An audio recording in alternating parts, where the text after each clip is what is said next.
Pa reci nam, Serbian Eagle, šta si radio pre ove svetske karijere na YouTube-u? Čime si se bavio i kako si stojao u životu? Pa vidite, to je jedno zanimljivo pitanje. Mnogi od vas ni ne znaju za ovo. Ali ja sam napravio ISIS. Alpha Num Demo, ja sam jedan od osnivača. Mnogi ljudi ne bi ni pomislili da sam to ja, ali jesam. Molim vas, editori, pokažite sliku iz mladosti. Neki će da pomisle da smo mi nemoralni i da smo samo ubijali civile, kad to nije tačno. Bili smo mnogo druželjubivi Alpha Num Demo i imali smo razne festivale za dane slobode. Dane ljubavi, kad širimo ljubav. I bajalakšički praznik Alpha Num Demo, na koji Alpha Num Demo jebemo 72 nevine devojke koje osvojimo u DR. Jebote, nemoj zajebavaš. Jes to zbilja deslo? A reč ti meni.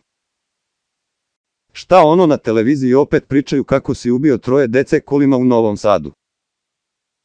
Smešna priča.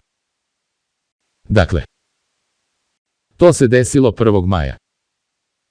I neki lik je izgazio 3 dece bio. I to se desilo u isto vreme kad sam ja proleteo Alpha Num Demo u Nišu kroz 5 crvenih svetala i ubio 12 ljudi. Alpha Num Demo i onda su valjda medije pobrkale ova 2 događaja. Ali u svakom slučaju, nisam ubio to 3 i ne bi nikad decu povredio. Al čekaj malo. Zar tebi nisu oduzeli tvoju decu?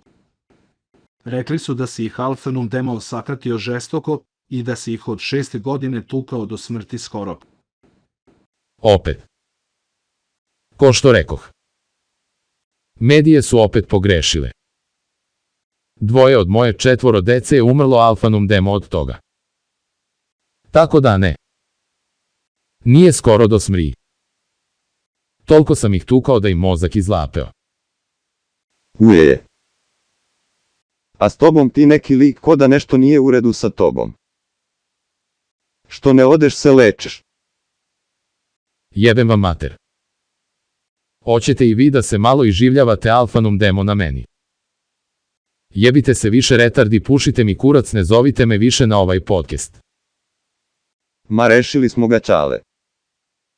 Ma najjače.